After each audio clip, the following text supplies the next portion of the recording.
First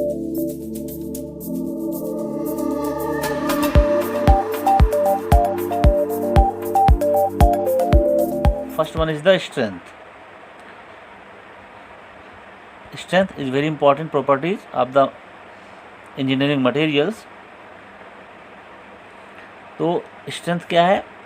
It is the ability of material to withstand the external force without destruction or breaking. A stronger material can withstand greater load. कहने का मतलब ये है कि जो stronger material होता है वो ज़्यादा से ज़्यादा लोड वियर कर सकता है, ज़्यादा से ज़्यादा लोड के साथ वो स्टेबल रह सकता है. It is the ability of material to resist the external force without breaking. कहने का मतलब ये है कि अगर आपके मटेरियल में स्ट्रेंथ होगी तो ये ज़्यादा से ज़्यादा एक्सटर्नल फोर्स को रेजिस्ट कर सकता है बिना ब्रेक हुए, बिना फेल हुए. Next, the strength of material depends on types of loading.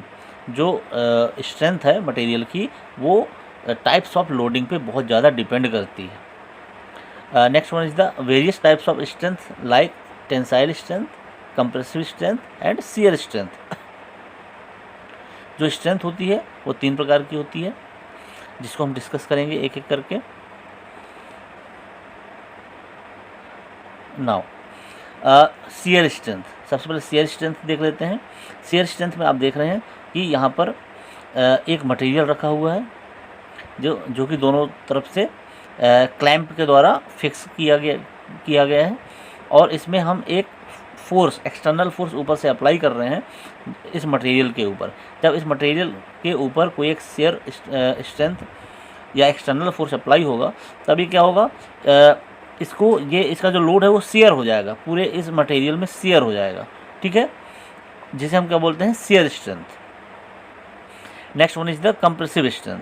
Compressive strength के केस में हम क्या करते हैं, किसी भी मटेरियल को वर्टिकली स्टैंड कर देते हैं और नीचे इसको फिक्स कर देते हैं बॉटम में, और ऊपर से इसके हम एक्सटर्नल फोर्स को अप्लाई करते हैं. जब एक्सटर्नल फोर्स का इम्पैक्ट इस मटेरियल में पड़ता है तो कंप्रेसिव स्ट्रेंथ होने के कारण ये यहाँ से हल्का सा बैंड हो जाता है और उसको रोक कर रखता है, क्योंकि इसके अंदर क्या है, कंप्रेसिव स्ट्रेंथ है.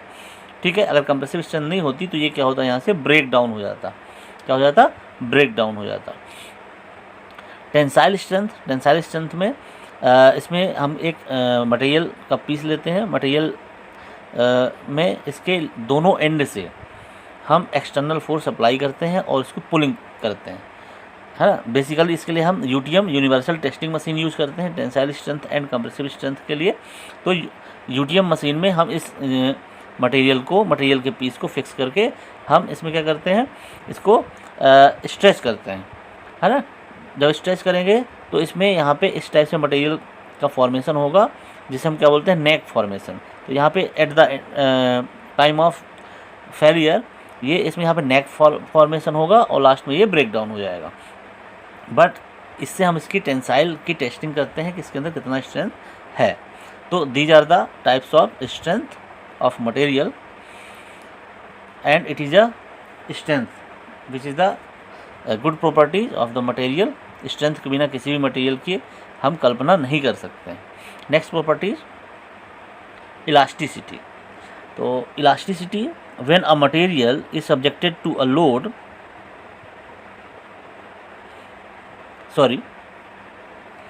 when a material is subjected to load it undergoes deformation.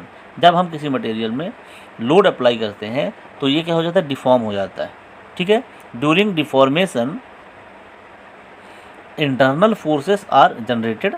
अंदर से एक फोर्स जनरेट हो जाता है जिसे हम इंटरनल फोर्स कहते हैं, between the molecules which oppose the external force. वह एक्सटर्नल फोर्स का विरोध करते हैं, अपोज करते हैं. This properties of material oppose the external force is known as the elasticity.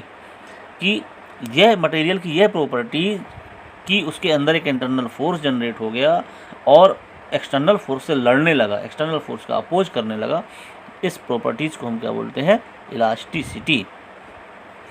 It is the ability of a material to return to its original shape and size after removal of load.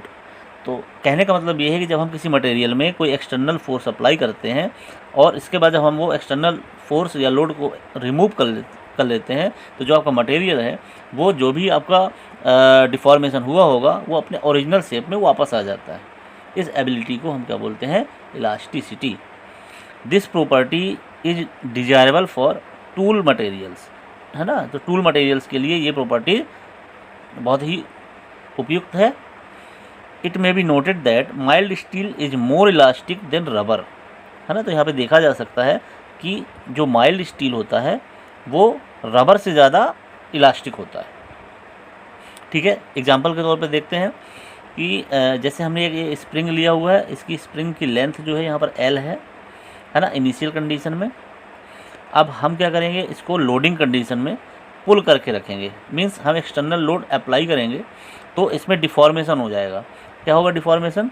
इसकी length जो increase हो जाएगी, ये L से L तो इसकी original length है, उसमें डेल L का डिफॉर्मेशन हो जाएगा, मीन्स डेल L इसमें और ऐड हो जाएगा, है ना। तो L प्लस डेल L इसकी लेंथ हो जाएगी।